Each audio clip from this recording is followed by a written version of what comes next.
السلام علیکم ورحمۃ اللہ وبرکاتہ۔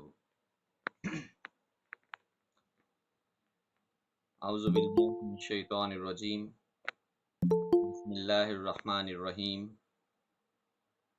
یا ربی لک الحمد کما ینبغی لجلال وجہک وعظیم سلطانک۔ اللہم صلی علی محمد وعلی آل محمد کما صلیت علی ابراہیم وعلی آل ابراہیم انک حمید مجید۔ اللہم بارک علی محمد وعلی آل محمد کما بارکت علی ابراہیم وعلی آل ابراہیم انک حمید مجید۔ رب اشرح لی صدری ویسر لی امری واحلل عقدۃ من لسانی یفقہوا قولی۔ رب زدنی علما، اللہم انا نسألک علما نافعا ورزقا طیبا وعملا متقبلا۔ آمین یا رب العالمین۔ دعا ہے خالق کائنات سے جو ہر قسم کے علم کا مالک ہے کہ اے اللہ، ہم تیرے گناہ گار بندے تیرے سے التجا کرتے ہیں، مولا ہم سب کو علم نافع عطا فرما۔ اللہ ہم سب کو ایسے علم سے نواز جو تیری رضا کا باعث بنے۔ اللہ ہمیں اپنے علم پر فخر کرنے والا نہ بنا، بلکہ اللہ اپنا شکر ادا کرنے والوں میں سے ہمیں بنا۔ آمین یا رب العالمین۔ امید ہے کہ اللہ تعالیٰ کی رحمتوں کے ساتھ آپ بالکل خیر و عافیت سے ہوں گے انشاءاللہ۔ الہ العالمین آپ کو ہر پریشانی، ہر تکلیف سے محفوظ فرمائے، اور اللہ رب العالمین آپ کی زندگی کے اندر ہمیشہ آپ کا ساتھی اور آپ کا معاون ہو۔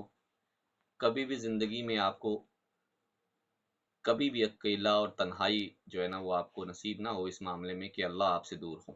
اللہ ہر وقت ہر پل آپ کے ساتھ ہو اور آپ کی مدد فرمائے۔ آمین یا رب العالمین۔ ریسپیکٹڈ آفیسرز، انشاءاللہ اللہ رب العالمین کی رحمت سے آج ہم سیرت طیبہ کے حوالے سے لیکچر نمبر 3 کا آغاز کریں گے انشاءاللہ۔ اللہ اکبر۔ تو پہلا جو عام طور پہ ہمارا میسج ہوتا ہے وہ یہ ہے کہ کائنڈلی 4 سے 5 منٹ کے اندر اندر جنہوں نے جوائن کرنا ہے وہ کر لیں، اس کے بعد کوئی بھی پرسن جو ہے وہ جوائن نہ کرے، کیونکہ جیسے ہی اسکرین شیئر ہو گئی تو اس کے بعد پھر میرے لیے مشکل ہو جاتا ہے، تو اس لیے آپ لوگوں سے یہی ریکویسٹ کی جا رہی ہے۔ اچھا جی،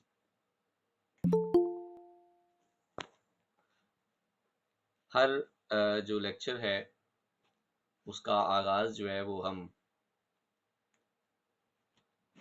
اس اعتبار سے کرتے ہیں کہ پہلے گزشتہ لیکچر جو ہے اس کے اعتبار سے پچھلی والی باتیں پوچھ لیتے ہیں، اور جب وہ پوچھی جاتی ہیں تو اس کے بعد پھر ہم اگلے والے لیکچر کی طرف چلتے ہیں۔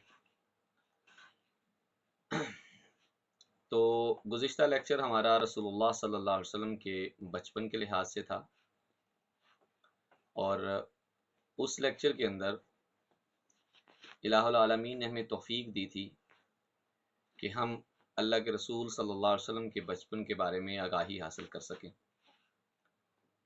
تو آج ہم انشاءاللہ جہاں سے ہمارا سلسلہ رکا تھا وہیں سے انشاءاللہ ہم کیری کریں گے۔ تو آج ہمارا جو لیکچر ہوگا انشاءاللہ وہ سیرت طیبہ کے حوالے سے رسول اللہ صلی اللہ علیہ وآلہ وسلم کی ذات اقدس کی جو مکی زندگی ہے اس کا مطالعہ ہوگا، اور مکی زندگی کے اندر وہ والا وقت جو نبوت سے پہلے کا تھا۔ تو لیکچر نمبر 3 میں انشاءاللہ ہم سیرت النبی صلی اللہ علیہ وسلم کے انہی پہلوؤں کا ذکر کریں گے جو رسول اللہ صلی اللہ علیہ وسلم کی حیات طیبہ میں 12 سال سے لے کے 40 سال تک جو واقعات پیش آئے۔ جی گل لیلہ آپ کچھ پوچھنا چاہ رہے ہیں بیٹے؟ گل لیلہ آپ کچھ پوچھنا چاہ رہے ہیں تو پوچھ لیں، ادروائز آپ اپنا ہینڈ لور کر دیں، کیونکہ کلاس کے دوران کسی بھی سوال کا جواب نہیں دیا جاتا، یہ ایٹ دا اینڈ ہے، اور اگر بائی مسٹیک آپ سے یہ ہینڈ ریز ہوا ہے تو کائنڈلی اس کو لور کر لیں، اگر کوئی سوال ہے تو کر لیں، ادروائز میں پھر شروع کرتا ہوں بیٹے۔ چلیں مجھے لگتا ہے غلطی سے کر کے بول چکے ہیں، اوکے جی۔ سب سے پہلے جی انشاءاللہ گزشتہ لیکچر کا تھوڑا سا تعارف ہو جائے گا، جس میں ہم سوالات کریں گے۔ سب سے پہلا جو آج سوال ہوگا وہ ہماری بٹیا ہے سمرین کاشف۔ سمرین بیٹے السلام علیکم ورحمۃ اللہ۔ کائنڈلی جن سے سوال کیا جائے وہ فوراً مائک آن کیا کریں، کیونکہ اتنا ٹائم نہیں ہوتا بیٹے، ہم نے کلاس کو پورا مینیج کرنا ہوتا ہے۔ میں صرف 2 بار کال کرتا ہوں، اس کے بعد میں نیکسٹ فارورڈ کر دیتا ہوں۔ اوکے جی، سمرین نہیں آنسر کر رہی، ماں پارا آصف ہے جی سمرین بیٹے۔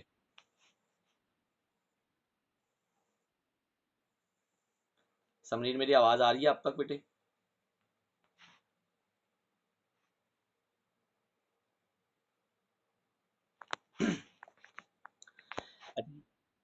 اب آپ یہاں پہ ایک چھوٹا سا نقطہ جو آپ سب لوگوں نے ذہن میں رکھنا ہے، چونکہ یہ ساری آن لائن ہوتی ہیں، تو آن لائن کلاسز کے اندر پرسن کا ایک اپنا اپنا نیٹ ورک ہوتا ہے، تو نیٹ ورک کے کافی سارے ایشوز ہیں۔ تو اس لیے جب آپ لوگوں سے سوال پوچھا جاتا ہے نا، تو سب سے پہلے وہ سوال سنتے ہی ہوں ہاں اوکے یس لبیک کہہ دیا کریں، تاکہ پتہ چلے کہ آپ سے سوال ہو چکا ہے، ہم بار بار سوال رپیٹ نہ کریں۔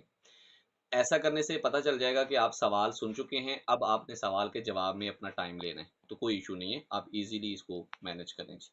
اچھا جی، سمرین بیٹے آپ سے میرا پہلا سوال ہے، یہ بتائیں کہ آقا کریم صلی اللہ علیہ وآلہ وسلم کے نام احمد صلی اللہ علیہ وسلم، اس کا معنی کیا ہے بیٹے؟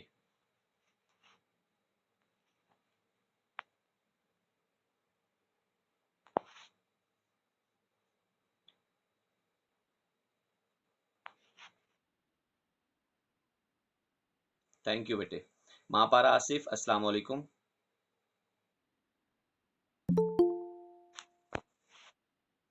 ماں پارا آصف السلام علیکم۔ بیٹے آپ سے سوال ہے، یہ بتائیں کہ بائی بائی کون تھے؟ رضائی بائی۔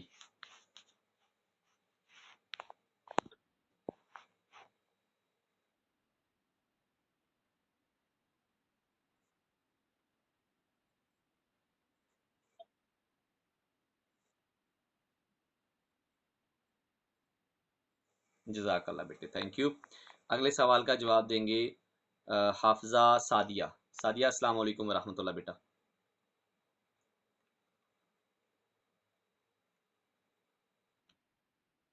بیٹے یہ بتائیں کہ رسول اللہ صلی اللہ علیہ وسلم کی ذات اقدس کے ساتھ شق الصدر کا واقعہ کتنی بار پیش آیا ہے؟ مختلف حوالوں کے ساتھ کتنی بار آیا ہے؟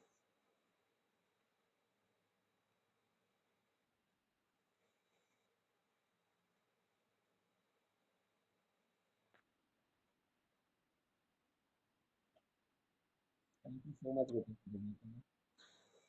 نور مقدسہ ہیں ہمارے ساتھ، نور مقدسہ السلام علیکم ورحمۃ اللہ۔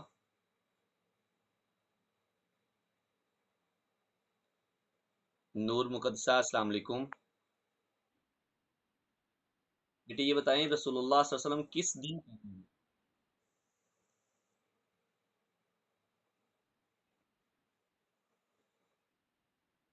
تھینک یو بیٹے، شکریہ۔ رابعہ مجید السلام علیکم ورحمۃ اللہ۔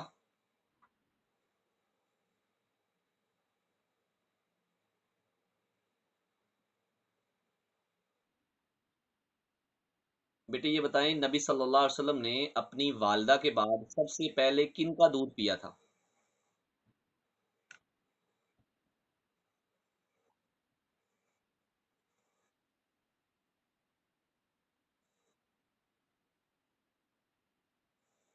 جزاک اللہ بیٹے، ماشاء اللہ، تھینک یو۔ اس کے بعد جی ہم سوال پوچھیں گے سر عدیل سے۔ سر عدیل السلام علیکم ورحمۃ اللہ۔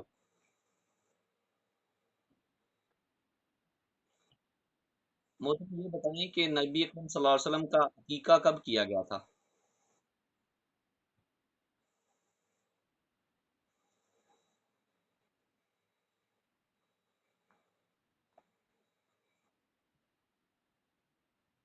جزاک اللہ جی، جزاک اللہ۔ اچھا جی، اگلے سوال کے لیے میں دعوت دوں گا میوش کو۔ میوش السلام علیکم بیٹا۔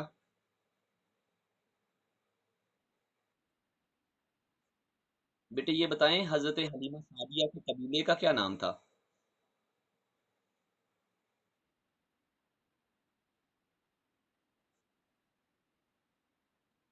تھینک یو بیٹے، جزاک اللہ۔ اس کے بعد جی سوال ہوگا ہمارا محمد احمد صاحب سے۔ محمد احمد صاحب السلام علیکم۔ محترم یہ بتائیں کہ آقا کریم صلی اللہ علیہ وسلم کی والدہ کی قبر مبارک کہاں ہے؟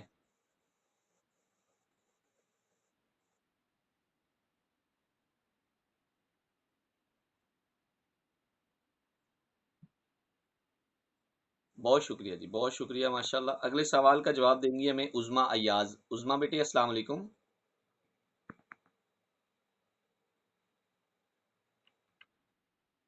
بیٹے یہ بتائیں کہ حضرت عبد المطلب نے کتنی عمر پائی تھی؟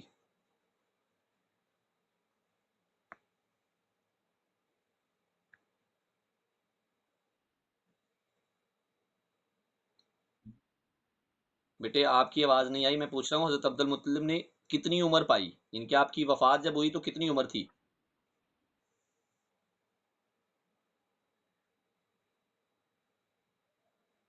میں آپ کی آواز نہیں سن پا رہا بیٹے۔ اچھا جی، اس کے بعد سوال ہوگا ہمارا سر احمد کلیم صاحب سے۔ سر احمد کلیم السلام علیکم۔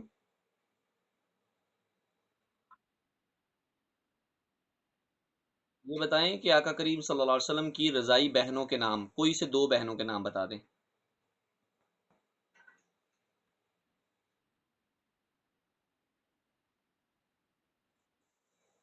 سوال نہیں سنا آپ نے شاید، میں نے بھائیوں کا نہیں پوچھا، بہنوں کا۔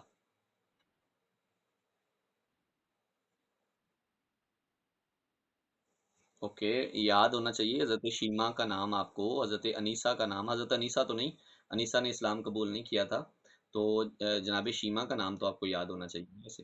چلیں، بہت شکریہ۔ اگلے سوال کے لیے میں دعوت دوں گا کن سے جی؟ محمد زاہد صاحب ہیں۔ محمد زاہد صاحب السلام علیکم۔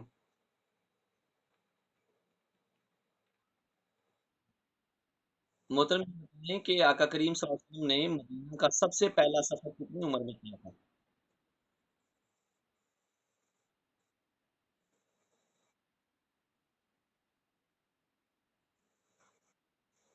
یار میرے خیال میں تو 12 سال کی عمر میں تو اللہ نہیں گئے تھے۔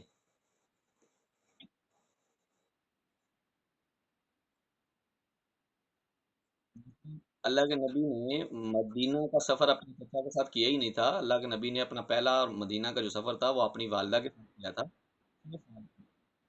Okay, okay, okay.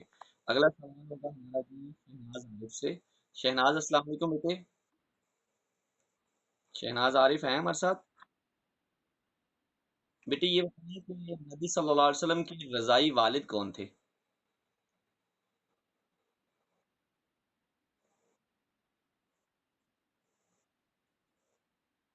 جزاک اللہ بیٹے، جزاک اللہ۔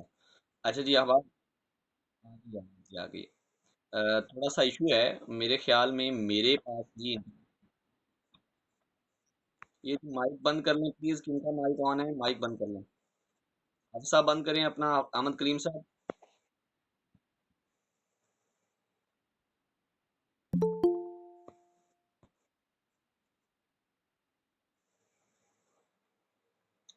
اوکے جی۔ اچھا جی، میرے خیال میں نا انٹرنیٹ کا کچھ ایشو ہے، آپ تک میری آواز تھوڑی لیٹ جا رہی ہے، اور اسی وجہ سے کوئی ایشو ہے۔ تو ابھی جی سارے لوگ جو ہے وہ اپنے ہینڈ لور کر دیں۔ اب ہم اپنی کلاسز کی طرف آئیں گے، جو آج کا ہمارا لیکچر ہوگا۔ اپنے ڈسکشن جو ہے نا بند کریں، آپ سارے لوگ ایکٹیولی لیکچر کے اندر پارٹیسپیٹ کریں، تاکہ ہم جس موضوع کے اوپر آج بات کریں گے وہ ہمارا اچھے انداز میں تیار ہو سکے جی۔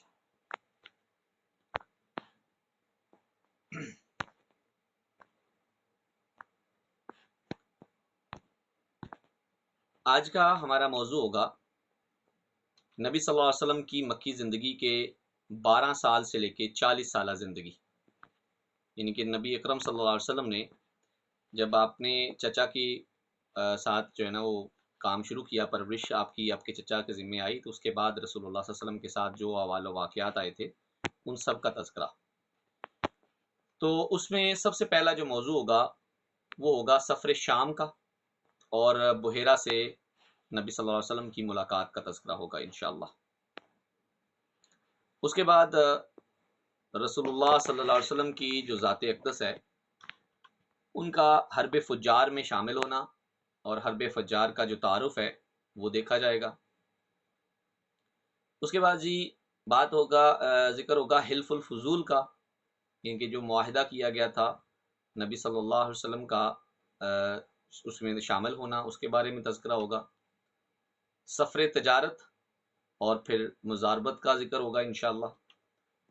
رشتہ ازدواج، نبی صلی اللہ علیہ وسلم کی شادی کا تذکرہ بھی ہوگا، اور حجر اسود اور خانہ کعبہ کی جو تعمیر ہے اس کے اعتبار سے بھی ہماری جو آج کی کلاس ہوگی اس کے ڈسکشن پوائنٹ ہوں گے انشاءاللہ۔ اس کے بعد زبانی ٹیسٹ لیا جائے گا، اور پھر ہماری ہمیشہ کی طرح موضوعاتی وضاحت کے طور پہ ایک انشاءاللہ لیکچر کا سیشن ہوگا۔ آج کا جو ہمارا موضوع ہے وہ رسول اللہ صلی اللہ علیہ وسلم کی مکی زندگی کے اندر 12 سال سے لے کے تو 40 سال تک جو حالات و واقعات رسول اللہ صلی اللہ علیہ وسلم کی زندگی میں پیش آئے، انشاءاللہ آج ہم ان کا تذکرہ کریں گے۔ یہ عدیل صاحب ہیں، عدیل صاحب مجھے بتائیے گا کہ سکرین آپ تک شیئر ہو گئی ہے سر، اور میری آواز آپ تو بالکل پریشانی کے بغیر آ رہی ہے؟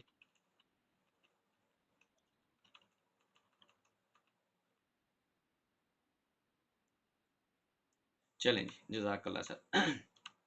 اب آپ آج کے جو موضوعات ہیں ان میں سب سے پہلی تو سفر شام سے لے کے جو اللہ کے نبی نے اپنے چچا کے ساتھ سفر کیا تھا تو ان کا تذکرہ ہوگا، اور اس طرح چلتے چلتے جب نبوت رسول اللہ صلی اللہ علیہ وسلم کو عطا ہوتی ہے تو 40 سالہ زندگی سے پہلے پہلے جو معاملات تھے وہ انشاءاللہ آپ کے ساتھ آج شیئر کیے جائیں گے۔ شروع کرتے ہیں جی آج کا لیکچر، اور آج کے لیکچر میں جو سب سے پہلی بات ہے وہ رسول اللہ صلی اللہ علیہ وآلہ وسلم کا ملک شام کا سفر ہے۔ یعنی کہ اس میں دو چیزیں ڈسکس ہوں گی، ایک تو یہ کہ اللہ کے نبی نے ملک شام کا سفر کب کیا تھا اور کس کے ساتھ کیا تھا، اور دوسرا اس میں موضوع ہوگا کہ ایک راہب کے ساتھ جو آپ نے ملاقات کی تھی۔ تو آج انشاءاللہ انہی کے اوپر شروع کریں گے، تو بسم اللہ کرتے ہیں۔ سب سے پہلی بات کریں گے کہ ملک شام کا جو سفر ہے وہ کیا تھا۔ یاد رہے رسول اللہ صلی اللہ علیہ وآلہ وسلم کی جو ذات اقدس ہے ان کی عمر مبارک 12 سال کی ہوئی، تو آپ کے چچا تجارت کے سلسلے میں جو ہے وہ قریش کا سامان لے کر ملک شام کے لیے روانہ ہونے لگے۔ اللہ کے نبی صلی اللہ علیہ وسلم چھوٹے تھے اس وقت نا، 12 سال کی عمر تھی، لیکن آپ کا دل کیا کہ آپ بھی ساتھ جائیں، تو آپ کی محبت دیکھتے ہوئے حضرت ابو طالب نے آپ کو بھی ساتھ لے لیا اور آپ ملک شام کے لیے چلے گئے۔ تو اس میں جو پہلا سوال ملتا ہے وہ یہ ہے کہ رسول اللہ صلی اللہ علیہ وسلم کی عمر مبارک اس وقت 12 سال تھی۔ مولانا صفی الرحمان نے اس کے اوپر مزید تحقیق کے ساتھ یہ بتا دیا کہ 12 سال 2 ماہ اور 10 دن کا جو ہے نا آپ کی عمر تھی۔ رسول اللہ صلی اللہ علیہ وسلم اس سفر کے دوران بصرہ کے مقام پر ایک جرجیس نامی راہب سے ملے جو بحیرہ راہب کے نام سے معروف تھا۔ یاد رہے ملک شام سے پہلے ایک بصرہ شہر آتا ہے، وہاں پہ جب آپ نے قیام کیا تھا تو وہاں پہ ایک راہب آپ کو ملا تھا، ایک پادری آپ کو ملا تھا جو بحیرہ کے نام سے معروف تھا، لیکن اصل نام اس کا جرجیس تھا۔ عام طور پہ کہا جاتا ہے کہ وہ اپنی خانقاہ سے نہیں نکل رہا تھا کبھی بھی، لیکن جب وہ رسول اللہ صلی اللہ علیہ وسلم کی آمد ہوئی نا وہاں پہ، تو اس نے نبی صلی اللہ علیہ وسلم کو سید المرسلین کے نام سے پکارا اور کہا کہ یہ سید المرسلین ہیں، یہ اس امت کے نبی ہیں۔ لوگوں نے پوچھا کہ تمہیں کیسے پتا چلا، اور اس سے پہلے ہم نے تمہیں کبھی دیکھا نہیں کہ تم اپنی خانقاہ سے یا اپنے صومعہ سے باہر نکلے ہو۔ تو وہ بحیرہ کہتا ہے کہ جب تم لوگ پہاڑ سے اترے نا، یعنی کہ اس رستے کی طرف آ رہے تھے، تو جس قدر بھی درخت تھے اور پتھر تھے سب جو ہے وہ سجدے کے لیے جھک گئے تھے۔ الرحیق المختوم کے اندر نا تھوڑا سا مزید اس میں اضافہ کیا گیا، تو بحیرہ کے الفاظ بیان کیے گئے کہ یہ جو چیزیں ہیں نا جو جھک گئی تھی سجدے کے لیے، ان کے بارے میں انہوں نے کہا کہ کسی انسان کو یہ سجدہ نہیں کرتی، اگر کرتی ہیں تو کسی نبی کو۔ اور پھر انہیں نا مہر نبوت سے کہتا ہے کہ میں پہچانتا ہوں، جو ان کے کندھے کے نیچے ہے بالکل سیب کی طرح ہے، اور یہ بھی اس نے کہا کہ ہم ان نشانیوں کو نا کتابوں میں پڑھ چکے ہیں۔ جی مائک کس کا آنا ہے؟ پلیز مائک بند کر دیں. اچھا جی. تو اس کے بعد بحیرہ نے جناب ابو طالب سے کہا کہ بھی انہیں واپس کر دو، ملک شام نہ لے کر جانا، کیونکہ یہود سے اس شخصیت کو بڑا خطرہ ہے. تو اس پر ابو طالب نے بعض غلاموں کے ساتھ جو ہے وہ نبی صلی اللہ علیہ وسلم کو مکہ مکرمہ واپس بھیج دیا. اچھا، ایک نا روایت کے بارے میں نا، اسی نقطے کے بارے میں، جب اللہ کے نبی کی 12 سال کے موقع پر بحیرہ راہب سے ملاقات ہوئی تھی، تو یہ ذکر بھی کیا جاتا ہے اس روایت میں کہ حضرت ابو بکر اور حضرت بلال حبشی، ان دونوں کے ساتھ جو ہے اللہ کے نبی کو واپس بھیجا گیا تھا. تو اسی وجہ سے نا، صرف اسی وجہ سے ابو بکر اور بلال حبشی کا نام جو شامل کیا جا رہا ہے اس روایت میں، اسی وجہ سے نا اس کے اوپر دو معاملات شو ہوتے ہیں جو آپ کے ساتھ ڈسکس کرنا ضروری ہے. پہلی بات، ملک شام کے اندر جب بحیرہ راہب سے ملاقات ہوئی نا، تو آج جو مستشرقین ہیں وہ سیرت کے اوپر جب لگاتے ہیں، الزام تراشیاں کرتے ہیں، تو رسول اللہ صلی اللہ علیہ وسلم کی ذات اقدس کے بارے میں یہ کہتے ہیں کہ محمد نے سارا مذہب، سارا دین جو ہے نا بحیرہ راہب سے سیکھا تھا، اور اسی کو اپنے الفاظ میں بیان کر کے تو انہوں نے ایک نئے دین کی جو نا بنیاد رکھ دی. اس کے بارے میں بہت سارے علماء نے بڑا جوابات بھی اس کے بارے میں دیے کہ بھی ایک 12 سال کا بچہ جس کی چند لمحے اس راہب سے ملاقات ہو، تو اس چند لمحوں کے اندر اس نے پورے کا پورا دین کیسے بنا لیا. اور خاص طور پہ اس وقت جب وہ بندہ پڑھا لکھا بھی نہیں تھا، عمر میں بھی چھوٹا تھا، پڑھا لکھا بھی نہیں تھا. تو خیر یہ اعتراضات تو ایک الگ موضوع ہے. اب نا اس کے بارے میں ایک چھوٹا سا جو پوائنٹ ہے وہ یہ ہے کہ اس روایت کے بارے میں نا جو علامہ شبلی نعمانی ہے نا، ان کا نقطہ نظر یہ ہے کہ یہ جو روایت ہے یہ قابل قبول ہی نہیں ہے. اب اس کے اوپر جو انہوں نے جرح کی ہے، اس کے جواب میں مولانا ادریس کاندھلوی نے بھی جواب دیا ہے. تو انہوں نے جو جواب دیا ہے وہ اصل میں حدیث کے اصولوں کے اوپر ہے کہ جی، انہوں نے کہا کہ یہ جو حدیث ہے، یہ اس کے اندر نام آ گیا ہے جناب ابو بکر اور بلال کا، یہ تو اس وقت تھے ہی نہیں. تو علامہ جو مولانا ادریس کاندھلوی ہے نا، وہ کہتے ہیں کہ اتنی سی جو تدریج ہوئی ہے نا اس کے بارے میں، صرف اس تدریج کے اس کلمے کی بنیاد پہ ہم کسی بھی حدیث کو ضعیف نہیں کہہ سکتے. تو اس اعتبار سے نا ان کے درمیان ایک بحث ہے. آپ پیج نوٹ کریں، آپ نے سیرت مصطفیٰ صلی اللہ علیہ وسلم کا مطالعہ کرنا ہے، ادریس کاندھلوی صاحب کا، اس کی پہلی جلد اور صفحہ نمبر اس کا 48. اس کے اوپر نا علامہ شبلی نعمانی اور مولانا ادریس کاندھلوی، ان کے نا موضوعات کے اوپر بحث ایک ہے جو بحیرہ راہب والی روایت کو رد کرنے میں اور قبول کرنے پر ہے. بہرحال آج جو ہمارا پہلا موضوع تھا وہ اللہ کے نبی کی زندگی کا وہ واقعہ تھا جب اللہ کے نبی نے پہلی بار سفر تجارت کیا اپنے چچا کے ساتھ. تو معروف چیزیں ہیں کہ وہ ملک شام کے رستے میں بصرہ کے مقام پر رکے، اور وہاں پہ ایک بحیرہ راہب تھا، اس نے نبی صلی اللہ علیہ وسلم کو پہچان لیا. اور نبی صلی اللہ علیہ وسلم کو پہچاننے کے بعد نا بہت سارے واقعات ہیں کہ اس شخص نے پہلے کبھی اپنے خانقاہ سے نہیں نکلا، یہاں پہ وہ نکلا، قریشیوں کی اس نے جو ہے نا وہ دعوت کی، ان کو کھانا کھلایا، اور پھر اللہ کے نبی کو بڑا باغور مطالعہ کیا، جسم کے ہر حصے کو ایسے ایسے دیکھا جیسے قرآن ان کی کتابوں میں لکھا ہوا ہے. تو وہ انہوں نے پہچان لیا اور انہوں نے کہا کہ یہ تو سید المرسلین ہے، اور بے شک ان کو یہود سے خطرہ ہے، ان کے پاس نہ لے کر جائیے گا. اور کئی روایتوں میں پھر یہ بھی آتا ہے کہ جو مطلب بحیرہ راہب کے اسی مقام پہ نا کچھ لوگ آئے تھے، ڈھونڈ رہے تھے جی قریش سے جو قبیلہ آیا یا قافلہ آیا ہے وہ کہاں پہ ہے. تو یہ جو دو موضوعات ہیں ان کے بارے میں یہ ہے کہ نبی صلی اللہ علیہ وسلم کی عمر مبارک جو اس وقت تھی وہ 12 سال تھی. آگے چلتے ہیں جی. آگے رسول اللہ صلی اللہ علیہ وسلم کی حیات طیبہ کے اندر جو ایک اہم واقعہ آتا ہے وہ ہے حرب فجار کا. عرب میں اسلام کے آغاز تک جو لڑائیوں کا سلسلہ وہ لگاتار چلتا آ رہا تھا. ان میں سے بہت ساری جنگیں ہوئیں، لیکن جو سب سے خطرناک جنگ اور بڑی مشہور جنگ ہے نا وہ حرب فجار ہے. یہ لڑائی جو ہے دو قبیلوں کے درمیان لڑی گئی. ایک قبیلہ رسول اللہ صلی اللہ علیہ وسلم کا قبیلہ تھا، بنو قریش، اور ایک دوسرا اس کے مقابل قبیلہ تھا قبیلہ کیس اور قریش کے درمیان یہ جنگ لڑی گئی تھی. اس جنگ کے اندر نا جو بنو کنانہ تھے نا وہ قریش کے حلیف تھے. تو یہ جنگ لڑی گئی. اب جب یہ جنگ لڑی گئی تو اس وقت پہل میں جو کیس والے تھے وہ باری رہے، بعد میں پلڑا جو ہے وہ قریش کی طرف آ گیا، اور آخر کار صلح کے اوپر ہی یہ جنگ جو ہے وہ ختم ہوئی تھی، حرب فجار. اچھا، اس جنگ کے بارے میں جو موٹے موٹے نقطے ہیں یاد رکھنے والے وہ یہ ہیں کہ ایک طرف قریش تھا، تو قریش کے اندر جتنے بھی خاندان تھے نا ان کو مختلف ذمہ داریاں سونپی گئی تھی. تو اس اعتبار سے جو آل ہاشم تھے، بنو ہاشم، نبی صلی اللہ علیہ وسلم کے خاندان والے، ان کا جو علم تھا وہ نبی صلی اللہ علیہ وسلم کے چچا زبیر بن عبد المطلب کو دیا گیا تھا، اور اس جنگ میں رسول اللہ صلی اللہ علیہ وسلم نے خود بھی شرکت فرمائی تھی۔ آپ کی جو شرکت تھی وہ یہ نہیں تھا کہ آپ قتال میں آپ نے شرکت نہیں کی، بلکہ جو رسول اللہ صلی اللہ علیہ وسلم کے جو چچا ہیں ان کو نا یہ آپ تیر تھمایا کرتے تھے، یعنی کہ جو دشمن فوج جو ہے وہ تیر پھینکتی، رسول اللہ صلی اللہ علیہ وسلم وہ تیر اکٹھے کر کے اپنے چچا کو پکڑا دیا کرتے تھے۔ یہ اتنی سی شمولیت تھی اس کے اندر۔ اچھا، اس کے بارے میں ایک تو بات میں نے یہ بتائی کہ بنو ہاشم کا جو علم ہے وہ جناب زبیر کے پاس تھا، اور اس کے بعد جو قریش کا سپہ سالار تھا نا، قریش کا، یعنی کہ جو ظاہر ہے جنگ تو قریش کی تھی، وہ تو خاندان کا ایک اپنا علم تھا نا، تو قریش کے اندر جو سب سے بڑا سپہ سالار اس وقت تھا وہ حرب بن امیہ تھا۔ حرب بن امیہ، اب یہ حرب بن امیہ کون ہے؟ یہ جناب ابو سفیان رضی اللہ تعالی عنہ کے بابا ہیں، ٹھیک ہے، اور اسی طرح حضرت امیر معاویہ رضی اللہ تعالی عنہ ان کے یہ دادا ہے۔ تو یہ اسلام سے چونکہ پہلے والے واقعات ہیں، تو اس وقت قریش کا جو سپہ سالار اعظم تھا وہ حرب بن امیہ تھا۔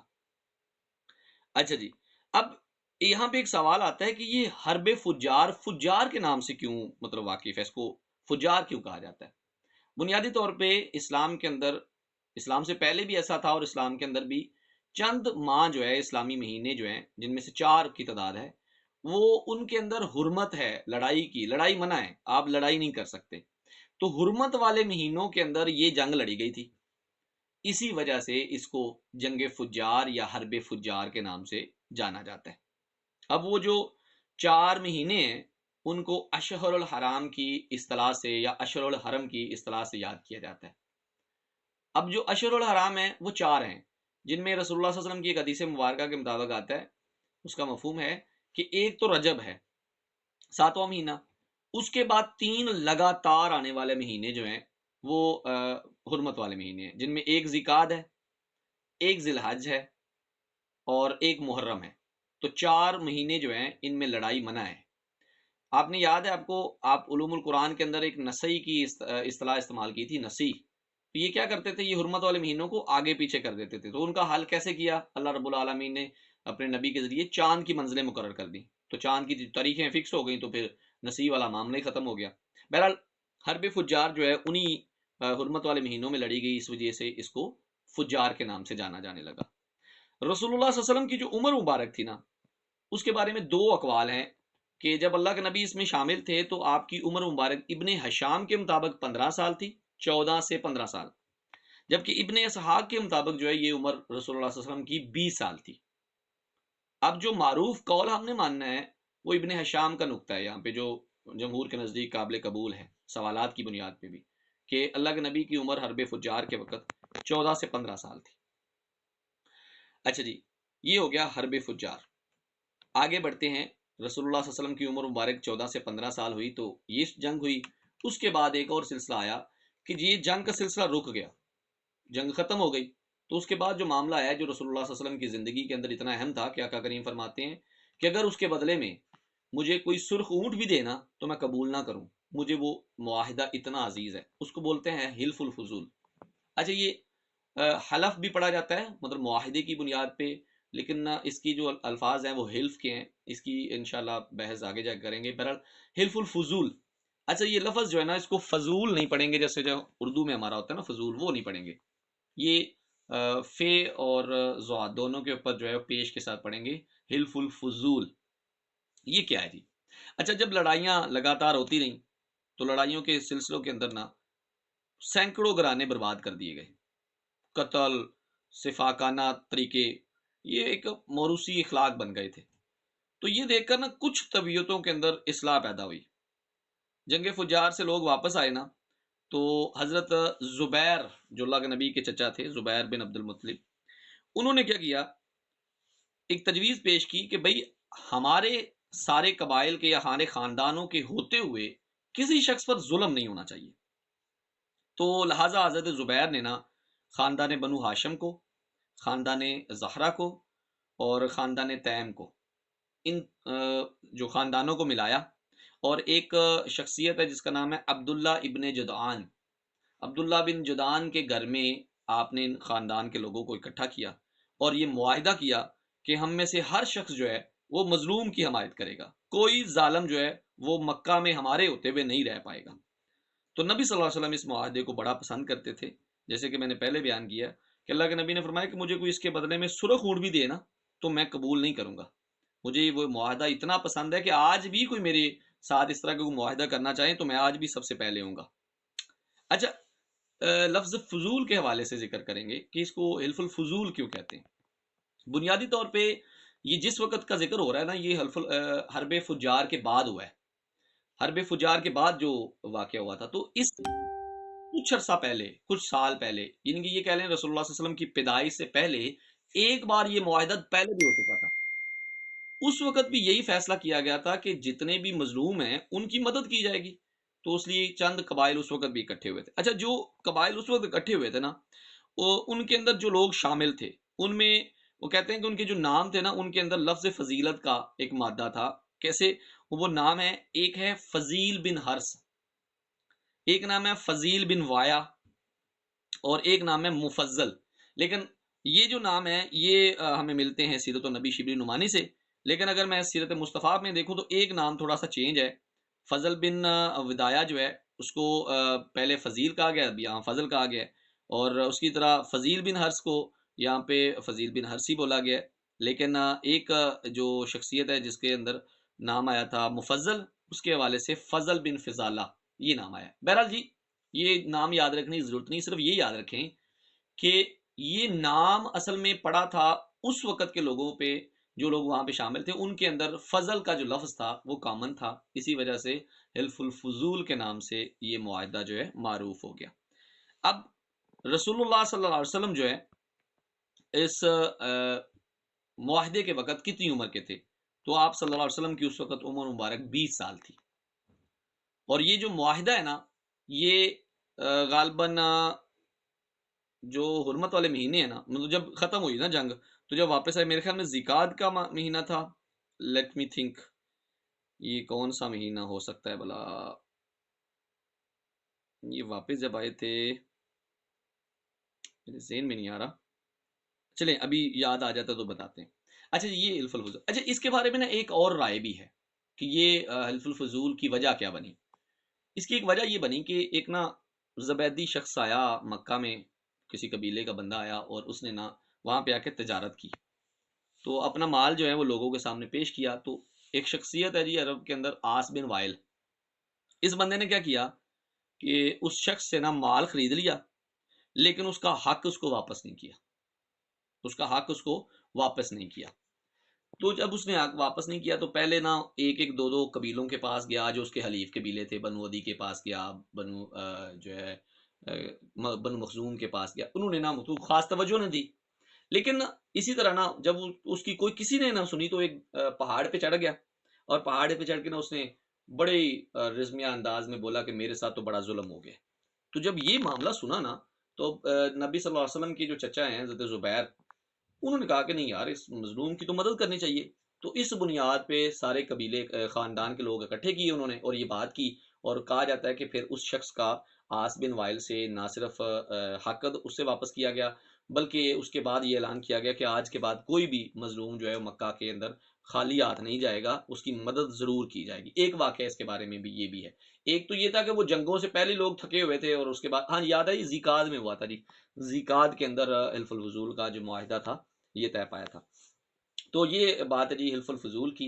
نبی صلی اللہ علیہ وسلم کی عمر 20 سال تھی، ذیقعد کا مہینہ تھا، لوگوں نے سوچا کہ مظلوم کی مدد کرنی چاہیے اور یہ جنگ بندی ہونی چاہیے، اب روز روز یہ سالوں کی جنگیں جو ہیں ان کو ختم کر دینا چاہیے۔ اچھا جی، رسول اللہ صلی اللہ علیہ وسلم کی عمر مبارک ہو گئی 20 سال۔ اب یہ معاہدے کے بعد آقا کریم صلی اللہ علیہ وسلم جو ہے انہوں نے اپنے روزگار کے اعتبار سے کام کرنا شروع کیا، تو اس وقت ذکر آیا نبی صلی اللہ علیہ وسلم کے حوالے سے کہ جی نبی صلی اللہ علیہ وسلم نے تجارت کا سلسلہ شروع کر دیا، آپ نے تجارت کے اندر اپنا جو ہے وہ نام پیدا کیا، کیونکہ عرب بہت عرصے سے صدیوں سے تجارت کرتے تھے، تو آپ نے اپنا کام جو ہے وہ تجارت کے اندر بہتر جانا، تو رسول اللہ صلی اللہ علیہ وسلم نے تجارت کا آغاز کر دیا۔ جب رسول اللہ صلی اللہ علیہ وسلم نے تجارت کا آغاز کیا تو مال لے کے جاتے تھے لوگوں کا، اور لوگوں کا مال لے کے گئے اور جا کے ملک شام میں بیچ دیا، ملک یمن میں بیچ دیا، اس طرح مختلف جگہوں پہ اسی طرح آپ اللہ کے نبی کے سفر کے بارے میں یہ بھی کہا جاتا ہے کہ اللہ کے نبی نے بحرین بھی دیکھا تھا، بحرین میں بھی آپ گئے تھے، اور اس کی وضاحت آتی ہے کہ جب وفد آیا نا وہاں سے بنو قیس کا، تو ان سے اللہ کے نبی نے پوچھا فلاں جگہ کیسی ہے، فلاں جگہ کیسی، تو انہوں نے کہا یا رسول اللہ آپ نے ہمارے علاقے کے بارے میں کیسے جانتے ہیں؟ تو آقا کریم صلی اللہ علیہ وسلم فرماتے ہیں کہ میں وہاں پہ گیا تھا۔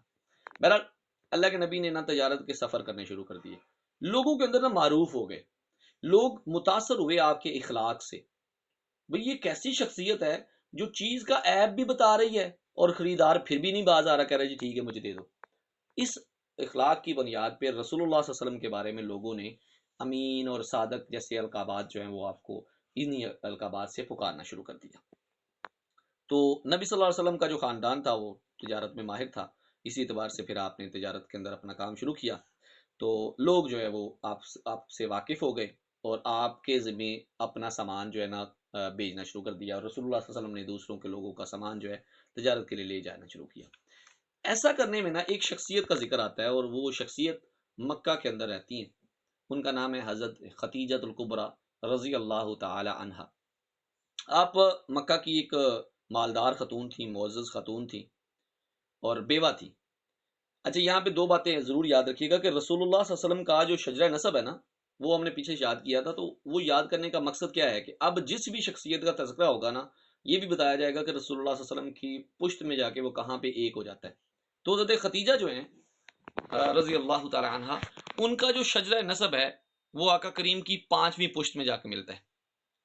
حضرت خدیجہ کا جو والد تھے ان کا نام تھا خویلد، خدیجہ بنت خویلد بن اسد بن عبد العزا بن قصی، یعنی کہ قصی کے جو 6 بیٹے تھے نا ان 6 بیٹوں میں سے ایک تو عبد مناف تھے، رسول اللہ صلی اللہ علیہ وسلم کے جو ناتی آتے ہیں، اور اسی طرح ایک عبد العزا بھی تھے، تو عبد العزا کے اندر جو ہے وہ نسل سے حضرت خدیجہ تھے، تو اس کا مطلب ہے 5ویں پشت میں حضرت خدیجہ کا اور رسول اللہ صلی اللہ علیہ وسلم کا جو شجرہ نسب ہے وہ برابر ہو جاتا ہے جی۔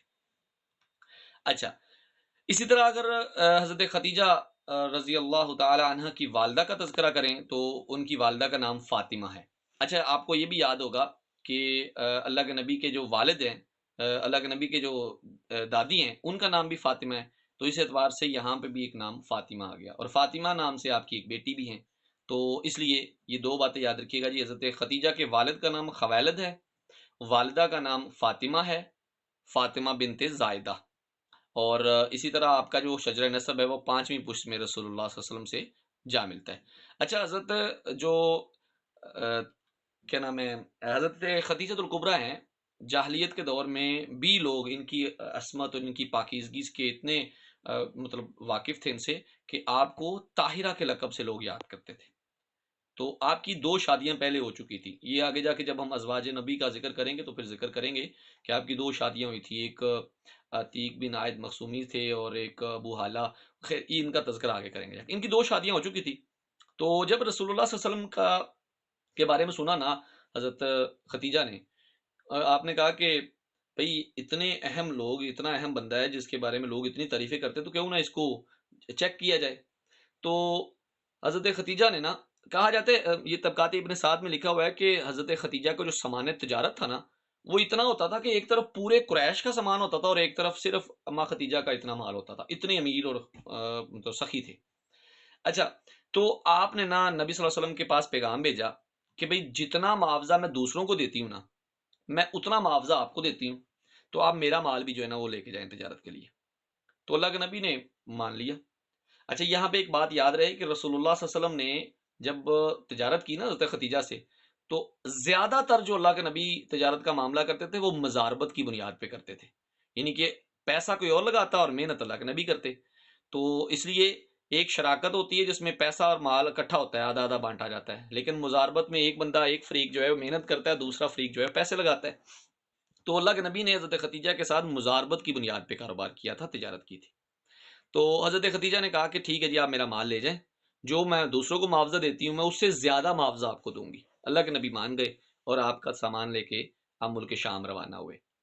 اس سفر کے اندر نا حضرت خدیجہ کے ایک غلام تھے، ان کا نام تھا میسرہ، وہ بھی شامل تھے، وہ اللہ کے نبی کے ہر ایک عمل کے اوپر نا بڑی گہری نظر رکھتے تھے۔ تو جب اللہ کے نبی کے اخلاق سے وہ واقفیت ہوئی، اللہ کے نبی کے بارے میں دیکھا انہوں نے کہ اللہ کے نبی جہاں جہاں جا رہے ہیں، بعض اوقات ایسا ہے کہ بادلوں کا جو دو، ان کے بارے میں یہاں پہ یہ بھی تذکرہ آتا ہے کہ انہوں نے دیکھا کہ دو فرشتے جو ہیں وہ آقا کریم کے اوپر سایہ کیے ہوئے ہیں۔ اب وہ جو فرشتے کا لفظ ہے، اس کی بحث آگے ہے، بہرحال یہ بتانا چاہ رہا تھا کہ انہوں نے نا کچھ ایسی چیزیں دیکھی جو ان کو غیر معمولی لگی۔ اس کے علاوہ تاریخ میں یہ بھی آتا ہے کہ جس وقت حضرت محمد صلی اللہ علیہ وسلم جو ہے حضرت ختیجہ کا سامان لے کر گئے تھے نا تجارت کا، تو آقا کریم صلی اللہ علیہ وآلہ وسلم کی ذات اقدس وہاں پہ نا کسی درخت کے نیچے بیٹھے تھے۔ تو میسرا کہتے ہیں کہ جی جس درخت کے نیچے آپ بیٹھتے تھے نا، سایہ آپ صلی اللہ علیہ وسلم کی طرف چلا جاتا تھا، درختوں کی جو چھاؤں تھی وہ آپ کی طرف جو ہے نا وہ چلی جاتی تھی۔ تو اسی طرح وہاں پہ ایک شخصیت تھی، ایک راہب تھا، نستورہ نام آتا ہے تاریخ میں اس کا، اس کی زیادہ تفصیلات نہیں آتی، لیکن یہ آتا ہے کہ نبی صلی اللہ علیہ وسلم نے جب 20 سال کے بعد ملک شام کا سفر کیا نا، تو نستورہ راہب سے بھی ملاقات ہوئی۔ اچھا، یہ جتنے بھی راہب تھے، چونکہ یہ بائبل وغیرہ کو جانتے تھے، پڑھے تھے، تو اس کی وہ بھی اللہ کا کلام ہے، تو اس کے اندر یہ باقاعدہ لکھا ہوا تھا نا کہ ایک نبی آئے گا، اس کی یہ نشانیاں ہوں گی، وہ یہ کرے گا، وہ یہاں پہ آئے گا، تو اس اعتبار سے وہ پہچان جاتے تھے۔ لیکن اللہ رب العالمین نے کیا حکمت رکھی ہے کہ وہ لوگ پہچانتے ہوئے بھی نا جان بوجھ کے جٹلا گئے۔ بہرحال آقا کریم صلی اللہ علیہ وسلم نے حضرت خدیجہ کا مال سامان جو ہے، تجارت کا جو مال تھا، سامان تھا، وہ بیچا اور واپس آئے۔ کہا جاتا ہے کہ حضرت خدیجہ کو اتنا منافع کبھی بھی نہیں ہوا تھا جتنا اس بار ہوا۔ تو جب آ کے میسرہ نے بھی اللہ کے نبی کے بارے میں یہ ساری باتیں بتائی نا، تو حضرت خدیجہ بڑی متاثر ہوئیں۔ تو جب سامان واپس آیا، تجارت کا قافلہ واپس آیا، تو تقریباً نا 3 ماہ بعد، کوئی 2 ماہ 25 روز بعد یا 3 ماہ بعد، حضرت ختیجہ نے نا نبی صلی اللہ علیہ وسلم کے پاس نکاح کا پیغام بھیج دیا کہ میں آپ سے نکاح کرنا چاہتی ہوں۔ اب یہ جو نکاح کا پیغام تھا نا، اس کے بارے میں 2 باتیں ہیں۔ ایک روایت تو یہ ملتی ہے کہ نبی صلی اللہ علیہ وسلم کے پاس نکاح کا پیغام حضرت ختیجہ خود گئیں یا خود لے کے گئیں یا خود بھیجا، اپنا فیصلہ خود کیا۔ اور بعض جگہوں پہ آپ نے نا اپنی سہیلی سے مشورہ کیا، ان سہیلی کا نام جو ہے وہ نفیسہ بنت منبہ، ہاں جی، نفیسہ بنت منبہ، یہ نام آتا ہے ان کے سہیلی کا، کہ جناب نفیسہ کے ساتھ نا آپ نے مشورہ کیا، تو ان کو نہ بھیجا کہ آپ میرے نکاح کا پیغام لے کے جائیں۔ اللہ کے نبی صلی اللہ علیہ وسلم کو جب نکاح کا پیغام ملا تو آپ نے اپنے چچاؤں سے مشورہ کیا، تو قبولیت ہو گئی۔ تو حضرت ابو طالب اور حضرت حمزہ اور دیگر جو آپ کی فیملی میں سے چند ایک چیدہ چیدہ لوگ تھے، وہ اس شادی کے اندر شرکت کی، انہوں نے شریک ہوئے، نبی صلی اللہ علیہ وسلم کا نکاح کیا گیا حضرت خدیجہ سے۔ اچھا جی، نکاح پڑھانا جو ہے وہ حضرت ابو طالب کے نام پاتا ہے، کہ حضرت ابو طالب نے نکاح پڑھایا حضرت محمد صلی اللہ علیہ وسلم اور حضرت بی بی ختیجۃ الکبریٰ رضی اللہ تعالی عنہا، ان کا نکاح پڑھایا۔ جیسے کہ آپ کو معلوم ہے کہ اسلامی شریعت کے اندر نکاح کے ساتھ حق مہر جو ہے وہ بھی ضروری ہے، تو اس لیے اللہ کے نبی نے حضرت ختیجہ کے نام جو حق مہر کیا، اس کے بارے میں نا 3 روایات ہیں، 2 روایات زیادہ معروف ہیں۔ ایک تو یہ ہے، مطلب ابن حشام نے بھی یہی کہا ہے اور علامہ شبلی نعمانی نے بھی یہی کہا ہے کہ بھئی اللہ کے نبی نے نا حضرت ختیجہ کو حق مہر میں 20 اونٹ دیے، 20 جوان اونٹ دیے تھے، اور بعض حوالہ جات میں یہ بھی ملتا ہے کہ اللہ کے نبی نے آپ کو 500 درہم دیے تھے، 500 درہم۔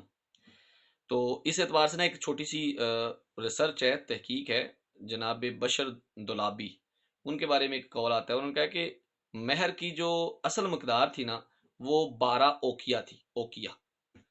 اب یہ مقدار جو ہے وہ ایک اوکیا کہتے ہیں 40 درہم کے مطابق ہے، تو اس اعتبار سے اگر وہ 12 اوکیے کے مطابق کام کیا جائے نا تو تقریباً وہ 500 درہم ہی بنتی ہے۔ بہرحال جی 2 باتیں ہیں جی، اگر اونٹوں میں پوچھا جائے تو 20 اونٹ اللہ کے نبی نے حق مہر میں دیے، اور اگر درہم میں پوچھیں تو 500 درہم جو ہیں وہ اللہ کے نبی نے حضرت ختیجۃ الکبریٰ کو عطا کیے تھے۔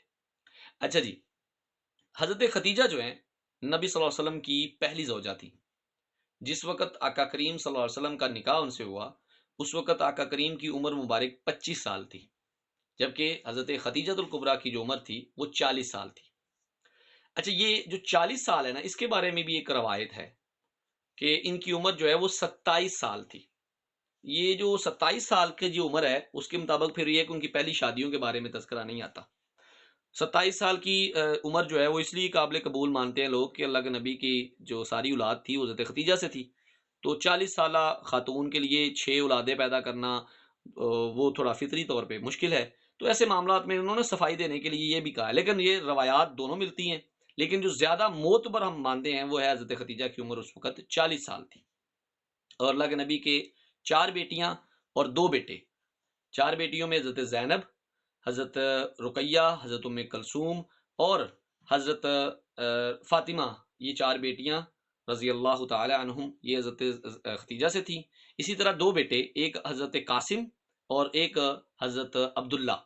اچھا، حضرت عبداللہ کے بارے میں بھی 2 مختلف روایات ہیں۔ بعض لوگ تو یہ کہتے ہیں کہ حضرت عبداللہ کے حوالے سے کہ حضرت عبداللہ کا نام طیب بھی اور طاہر بھی ہے، اور بعض حضرت طیب اور طاہر کو الگ شخصیت مانتے ہیں، لیکن زیادہ معروف یہی ہے کہ حضرت عبداللہ جو ہیں وہ اور حضرت قاسم یہ 2 بیٹے تھے اور 4 بیٹیاں تھیں۔ اسی طرح آپ کو معلوم ہے کہ اللہ کے نبی کی ٹوٹل اولاد جو ہے وہ 7 تھی، 6 حضرت خدیجہ سے، 1 حضرت ماریہ سے، ماریہ قبطیہ، وہ حضرت ابراہیم تھے۔ بہرحال جی آگے بڑھتے ہیں۔ حضرت محمد صلی اللہ علیہ وسلم کی شادی ہو گئی۔ سوچیں کہ اللہ کے نبی نے شادی کی ایسی خاتون سے جو مالدار خاتون تھی، تو ایک لحاظ سے تو بڑی آسودگی ہو گئی نا، اللہ کے نبی سارے کام چھوڑے آرام سکون سے زندگی بسر کریں، لیکن نہیں، مشن کوئی اور تھا نا۔ تو آقا کریم صلی اللہ علیہ وسلم کے حوالے سے آپ کی طبیعت کے اندر غور و فکر کا ایک نقطہ آیا، تو رسول اللہ صلی اللہ علیہ وسلم غور و فکر کرتے رہتے تھے عموماً۔ تو اس کے بعد جی جب شادی کے بعد اولادوں کا تذکرہ یہ انشاءاللہ اولاد النبی میں کریں گے، اس کے بعد جب بات آئے گی تو رسول اللہ صلی اللہ علیہ وسلم کی زندگی کے اندر ایک بہت اہم واقعہ آیا تھا، وہ تھا تعمیر کعبہ کا۔ تعمیر کعبہ اور حجر اسود جی، اس کے اعتبار سے ڈسکشن ہو رہی ہے جی۔ اچھا جی، اب خانہ کعبہ کی جو تعمیر نو ہوئی نا، جب تعمیر کی گئی تو اس وقت رسول اللہ صلی اللہ علیہ وسلم کی عمر مبارک جو ہے 35 سال تھی۔ تو اب ہم اس کے بارے میں تذکرہ کریں گے، اس کے بارے میں دیکھیں گے کہ جب قریش نے خانہ کعبہ تعمیر کیا تو اس حوالے سے کیا چیزیں جو ہے وہ زیادہ اہم تھی۔ تو اس میں سب سے پہلے تو یہ بات یاد رکھیے گا کہ جب کعبہ پہلی بار تعمیر کیا گیا نا، مطلب یہ قریش کے دور کی ہی بات کر لیں، تو اس وقت حضرت آدم علیہ السلام کے قد جتنا ہی تقریباً قد تھا خانہ کعبہ کا، حضرت آدم کہہ رہا ہوں، انسان کے قد کی طرح عام ایوریج 8-9، تو اسی اعتبار سے کہا جاتا ہے کہ تقریباً اتنا ہی قد تھا۔ تو اس کے اوپر چھت نہیں تھا، تقریباً 9 فٹ بتائی جاتی ہے حضرت اسماعیل کے زمانے میں نا خانہ کعبہ کی جو بلندی تھی، تو اس کے اوپر نا چھت نہیں تھا، دیواریں موجود تھیں، چھت نہیں تھا۔ اس کی وجہ سے نا 2 واقعے ہوئے جس کی وجہ سے قریش اس طرف متوجہ ہوئے کہ بھئی ہمیں خانہ کعبہ کو دوبارہ تعمیر کرنا پڑے۔ پہلا تو واقعہ یہ ہوا کہ اس کے اندر ایک خزانہ پڑا ہوا تھا، کہتے ہیں کہ جی کسی نے چوری کر لیا، ایک بات۔ اور دوسری بات جو زیادہ معتبر مانی جاتی وہ یہ ہے کہ سیلاب آیا اور اس طرح وقت کے جو معاملات تھے اس کے مطابق اس کی جو عمارت تھی نا وہ تھوڑی ناقص ہو گئی، تو عمارت کمزور ہو گئی تھی، تو اس اعتبار سے قریش نے فیصلہ کیا کہ ہم اس کو گرا کر تو اس کی دوبارہ تعمیر کریں گے۔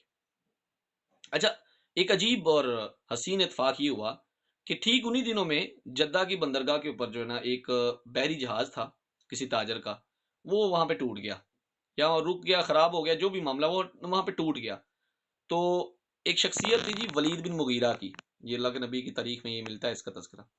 تو اس نے کیا کیا، جدہ پہنچا تو وہاں سے نا جہاز کے جو تختے ہیں وہ خرید لیے، وہ تختے خریدے، اور ساتھ میں یہ بھی کہا جاتا ہے کہ وہاں پہ نا ایک رومی مصری تھا، معمار تھا، جس کا نام تھا باقوم۔ تو باقوم کو ساتھ لے کر نا وہ لکڑی کے تختے بھی لیے مکہ آ گئے۔ اور اسی طرح اچھا یہاں پہ جو مستری کا ذکر کر رہا ہوں نا، اس کے بارے میں نا ابن حشام نے یہ کہا ہے کہ باہر سے کوئی بندہ نہیں تھا، مکہ کے اندر ہی ایک جو ہے نا مستری مل گیا تھا، لوہار مل گیا تھا، اس نے ہی وہ کام کیا تھا۔ لیکن زیادہ معروف جو یہ ہے کہ باقوم جو ہے یہ ایک رومی معمار تھا اور اسی نے اس کی تعمیر کے اندر جو ہے وہ حصہ لیا تھا۔ اچھا جی، تمام قریش جو ہے نا انہوں نے مل کر تعمیر شروع کر دی۔ اس مرحلے پر قریش نے یہ فیصلہ کیا کہ خانہ کعبہ کی جو تعمیر ہے اس میں صرف حلال رقم استعمال کریں گے، اس میں نہ سود کی رقم ہوگی، نہ کسی کے جو ہے نا ناحق لیا ہوا مال ہوگا، کوئی بھی ایسا مال اس میں شامل نہیں ہوگا جو حرام ہے۔ اچھا، تو نئی عمارت جب تعمیر کرنی تو ظاہر ہے پہلی عمارت کو گرانا تھا، لیکن کوئی بھی جو ہے گرانے کی حد مطلب گرانے کے لیے آگے نہیں بڑھ رہا تھا، ڈر رہے تھے کہ اللہ کا گھر ہے، اس کو گرایا جائے تو پتہ نہیں کیا ہوگا۔ تو ایسی صورت میں نا ایک شخصیت اٹھتی ہے، اس کا نام ہے ولید بن مغیرہ، پھر اٹھتا ہے اور اٹھ کے نا اس نے ابتدا کر دی۔ اچھا، اس کے بارے میں نا ایک چھوٹا سا واقعہ بھی پیش کیا گیا ہے۔ ایک شخصیت ہے، اس کا نام ملتا ہے تاریخ میں آئز بن عبد۔ آئز بن عبد نے کہا کہ جی یہ اٹھا، اس نے خانہ کعبہ سے نا ایک پتھر نکالا کہتے ہیں کہ وہ پتھر اڑ کے نا واپس اس کی ہاتھ سے اچھل کے دوبارہ واپس اپنی جگہ پہ چلا گیا. تو جب یہ معاملہ ہوا نا تو اس شخص نے آواز لگائی کہ بھائی مکہ والو، قریشیو، یاد رکھنا اس کے اوپر کوئی حرام کا پیسہ نہ لگانا.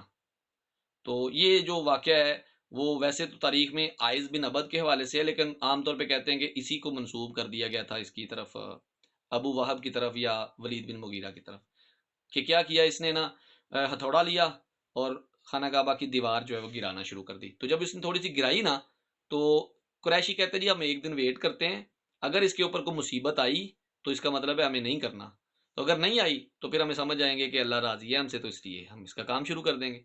اچھا جب انہوں نے دیکھا نا کہ کوئی آفت نہیں ٹوٹی تو باقی لوگ بھی جو ہے انہوں نے بھی آگے بڑھ کے ڈانا شروع کر دیا کام کو. اچھا اس میں ایک اور واقعہ بھی ہے، مولانا ادریس کاندلوی نے لکھا ہے کہ وہاں پہ نا خانہ کعبہ میں ایک سانپ رہتا تھا. تو وہ سانپ جو ہے نا عموماً دھوپ کے لیے نا باہر آتا تھا، کعبہ کی سیڑھیوں پہ یا کہیں پہ سائڈوں پہ نا بیٹھ جاتا تھا، تو لوگ اس کے پاس جاتے تو لوگ ان سے ڈر جاتے تھے. تو ایک دفعہ وہ وہیں پہ بیٹھا ہوا دھوپ میں بیٹھا تھا تو اللہ کی طرف سے کوئی پرندہ آیا اور اس سانپ کو لے گیا. تو اس سے بھی انہوں نے یہ نشانی لی کہ ہاں ہاں اب ہمیں خانہ کعبہ کو دوبارہ اس کی تعمیر کر سکتے ہیں، اس کے عمارت کو گرا سکتے ہیں. تو لوگوں نے عمارت ساری گرا دی اور دوبارہ سے اس کی کھدائی شروع کر دی. اتنا کھودا کہ وہاں پہ حضرت ابراہیم کی جو بنائی ہوئی بنیادیں تھیں نا وہ نظر آنا شروع ہو گئی. اس کے بارے میں بھی ایک واقعہ آتا ہے کہ بعض لوگ کہتے ہیں کہ وہاں پہ نا ایک مارا گیا، پھوڑا مارا گیا، تو جب وہ مارا تو بنیادوں کے اوپر لگا اور اتنا بڑا دھماکہ سنائی دیا کہ پتہ نہیں سارے لوگ ڈر گئے. تو یہ اشارہ سے تعبیر یہ لی گئی کہ اب یہاں سے نیچے ہمیں نہیں کھودنا. تو بہرحال اس کے اوپر جو ہے تمام قریش نے کام شروع کر دیا. اچھا یہاں پہ دو باتیں ہیں اہم. پہلی، اللہ کے نبی کی عمر 35 سال تھی.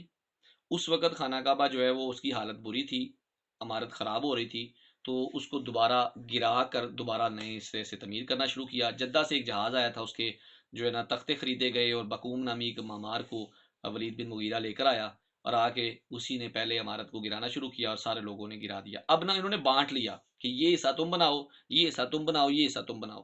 اس حوالے سے نا تقسیم کی گئی نا جب، تو ہر ایک کے حصے میں اپنا اپنا حصہ آ گیا. یعنی کہ اس اعتبار سے جو دروازے کا حصہ تھا نا وہ اللہ کے نبی کے خاندان کی طرف آیا، عبد مناف اور بنی زہرہ کی طرف، یعنی نانا کی طرف سے. اسی طرح حجر اسود اور رکن یمانی کا جو درمیانی حصہ ہے اس میں بنی مخزوم اور دیگر قبائل جو ہیں قریش کے، انہوں نے حصہ لے لیا. اور بیت اللہ کا جو پچھلا حصہ تھا وہ بنی جمحہ اور سہم کے حصے میں آیا. اسی طرح حتیم جو ہے وہ بنی عبددار اور بنی اسد کے حوالے سے. یہ تقسیم تھی مختلف، ہر ایک نے نا کام شروع کر دیا. لیکن تقسیم ہو رہی ہے، کام ہو رہا ہے، چل گیا کام. لیکن جب کام تعمیر ہو گیا، ایک مطلب مخصوص حد تک اس کی دیواریں کھڑی کر لی، تو مسئلہ آیا کہ اب بھائی کیا کریں. اب حجر اسود جو ہے وہ اپنی جگہ پہ رکھنا ہے. تو حجر اسود کی تنصیب کے وقت جو ہے وہ شرف کے حصول کے لیے نا قبائل کے اندر تلواریں نکل گئی. نہیں نہیں یہ تو بڑے شرف کا کام ہے، یہ تو میں نے کرنا ہے. اور یہ جھگڑا چلتا رہا یہاں تک کہ جنگ ہونے کے قریب تھا کام. 4 دن یہ جھگڑا چلتا رہا.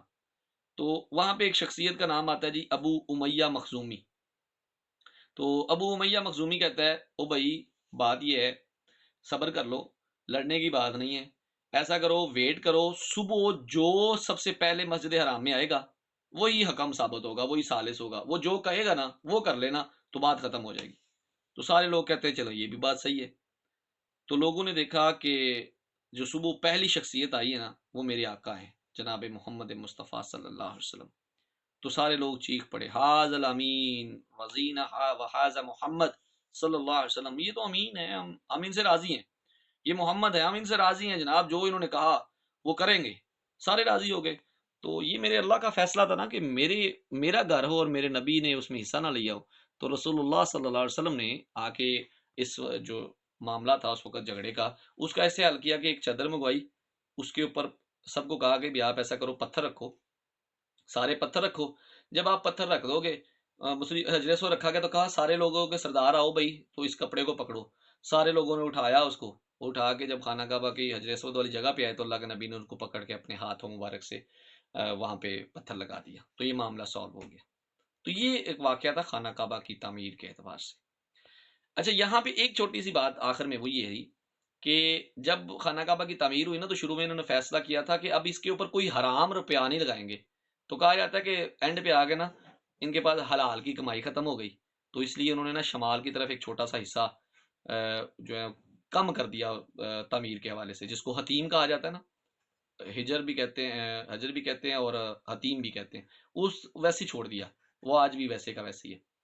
تو یہ سلسلہ راجی خانہ کعبہ کی تعمیر نو کے اعتبار سے، اس کے حوالے سے آگے جب ذکر کریں گے انشاءاللہ اللہ کی رحمت کے ساتھ تو پھر آگے چلتا رہے گا۔ دو چار چیزیں ہیں جو کچھ متفرقات کے طور پہ میرے سامنے آئی ہیں اس مطالعہ کے طور پہ۔ سب سے پہلے تو میں ذکر کروں گا ایک شخصیت کا، اس کا نام ہے حکیم بن حزام۔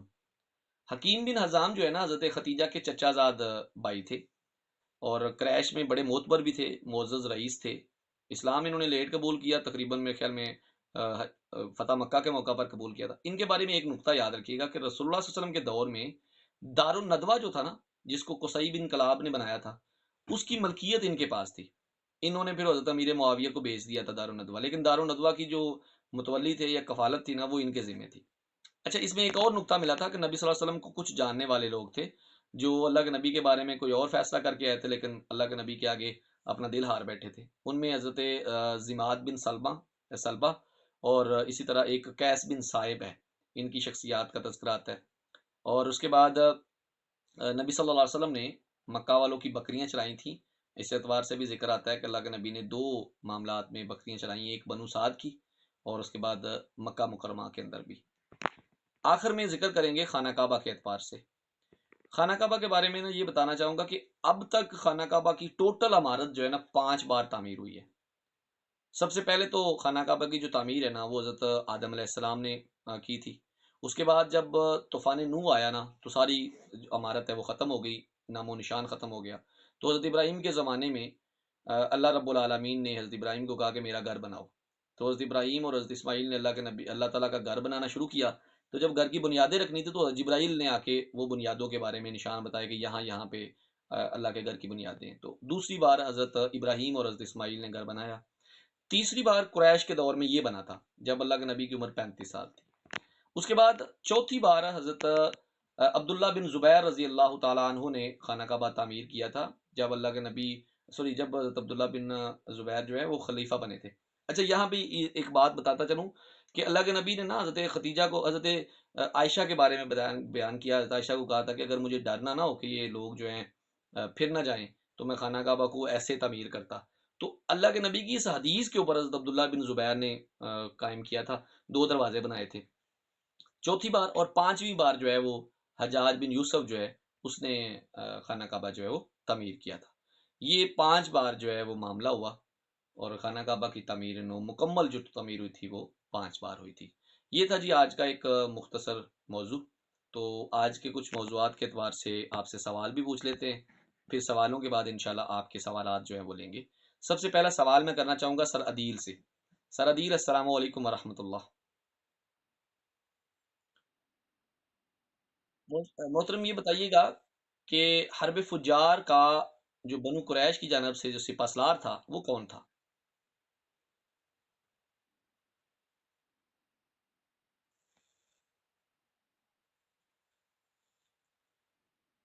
اوکے، کوئی بات نہیں۔ محمد زاہد صاحب کہہ رہے ہیں کہ میں جواب دوں گا۔ جی زاہد صاحب۔ زبیر بن عوام تو اس وقت تھے ہی نہیں یار، کیا کر رہے ہو؟ وہ زبیر بن عبد المطلب سے ذکر کر رہے تھے تو وہ بنو ہاشم کی طرف تھا۔ جی زاہد صاحب، آپ کی آواز ہمیشہ کی طرح پہلے نہیں آئے گی، آپ کسی اپنا مائک سیٹ کریں پھر جواب دیں سر۔ سر پہلی بات سوال سنیں۔ جب بات کریں سپہ سالار اعظم کی تو اصل میں لیڈر کا ذکر ہوگا، تو لیڈر کے ذکر میں بنو ہاشم الگ ہو جاتا ہے، یہ بنو قریش کا ذکر آ رہا ہے۔ زرکا بتائے گی، زرکا بیٹے آپ بتائیں۔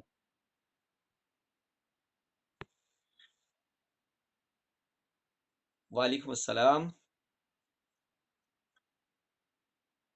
حرب بن امیہ تھے جو قریش کے سپہ سالار اعظم تھے۔ تھینک یو سر، جزاک اللہ بیٹا آپ کا بھی۔ اچھا، اس کے بعد دوسرے سوال کے لیے میں دعوت دوں گا احمد صاحب کو، حافظ احمد صاحب۔ حافظ احمد صاحب، السلام علیکم۔ یہ بتائیے کہ حضرت خدیجہ کا لقب کیا تھا جو دور جاہلیت میں بولا جاتا تھا؟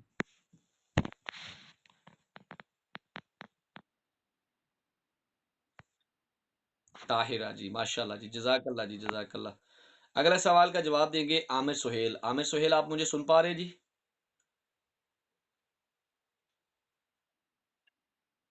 وعلیکم السلام عامر، یہ بتائیں کہ حلف الفضول کی جو وجہ تسمیہ ہے وہ کیا ہے؟ مطلب اس کو فضول کے نام سے کیوں بولا جاتا ہے؟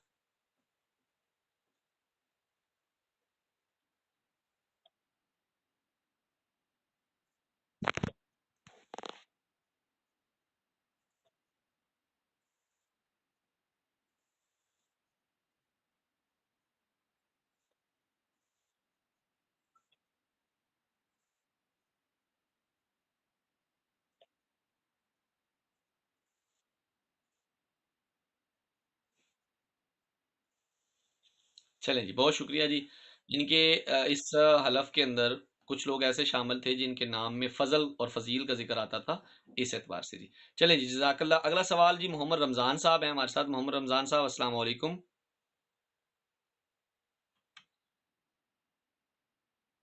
محترم یہ بتائیں خانہ کعبہ کی تعمیر جو ہے وہ کتنی بار ہوئی ہے؟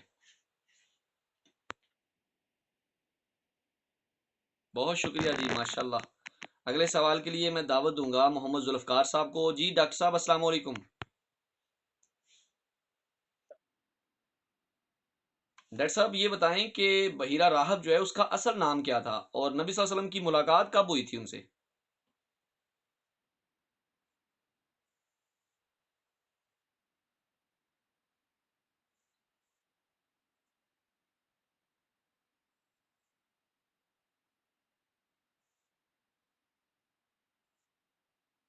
بہت شکریہ جی، ماشاءاللہ ڈاکٹر صاحب، جزاک اللہ.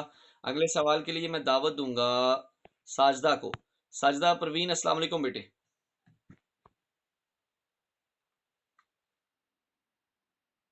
بیٹے یہ بتائیں، حرب فجار میں نبی صلی اللہ علیہ وسلم کا کردار کیا تھا؟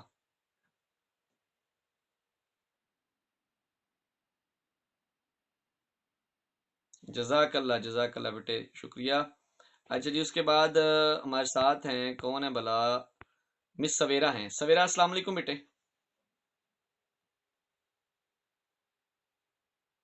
سویرا السلام علیکم. اوکے جی. ہمارے ساتھ ہیں محمد رومان فاروق. السلام علیکم بیٹے.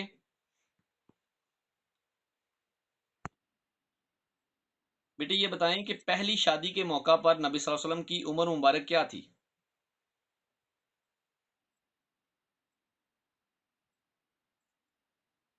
25 سال تھی. جزاک اللہ بیٹے، جزاک اللہ. اس کے بعد جی آخری سوال کے لیے میں دعوت دوں گا اپنی بیٹی سائم کو. سائم السلام علیکم بیٹے. بیٹے یہ بتائیں نبی صلی اللہ علیہ وسلم کی پہلی اولاد کون تھے؟